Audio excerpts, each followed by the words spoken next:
দেখুন, আমি আমি কারো কাছে মাথা বিক্রি করে দিয়ে রাখিনি। ঠিক আছে, 23টা বছর দল করছি।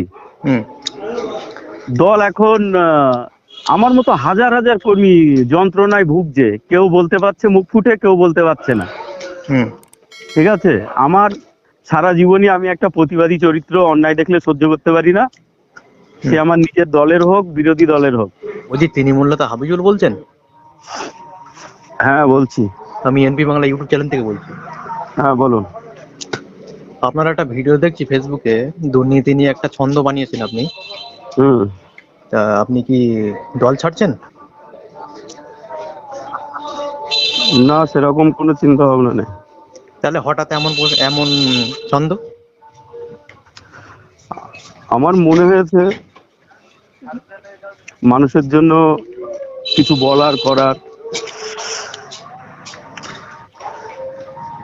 তাহলে অনুব্রত মণ্ডলকে নিয়েও তো বলতে পারেন আপনি। দেখুন, আমি দলটা মনে প্রাণে ভালোবাসি, দলটা জন্মলগ্ন থেকে দলটা করি। এই মুহূর্তে দাঁড়িয়ে আমার মতো হাজার হাজার কর্মী আছে, আমরা অত্যন্ত গ্রাউন্ড লেভেলের কর্মী, আমরা কোনো নেতা নই। আপনি আমার আগের প্রোফাইলটা দেখলে বুঝতে পারবেন, আমার গান, আমার বক্তব্য, আমার ছন্দ, আমার কবিতা বহু ভাইরাল আছে। আমি বক্তব্য রাখলে ফাঁকা মাঠে হাজার হাজার লোক দাঁড়িয়ে যায়। কিন্তু তৃণমূলের কোনো কর্মী চাই, তৃণমূলের কোনো নেতার মুখে কিন্তু এই ধরনের তোমার ছন্দ কিন্তু আজ পর্যন্ত শুনি, যে হঠাৎ আপনার মুখে এই ধরনের ছন্দ কেন?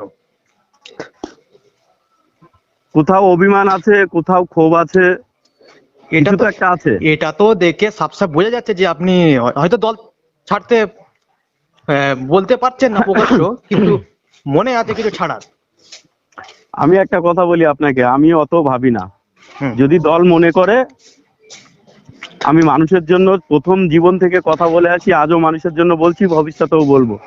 দল যদি মনে করে একে রাখা যাবে না, তাড়িয়ে দেবে, তারপরে ভাববো।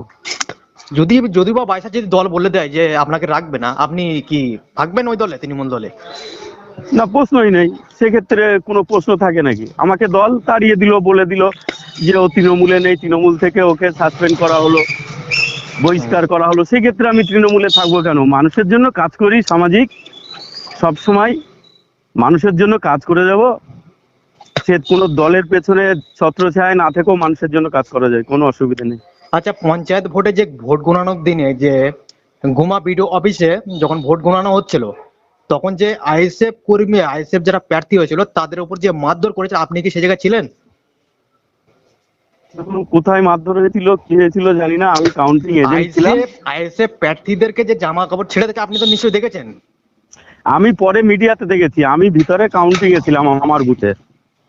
এইগুলো নিয়েও তো আপনাকে বলা দরকার। দেখুন, আমি কি করব,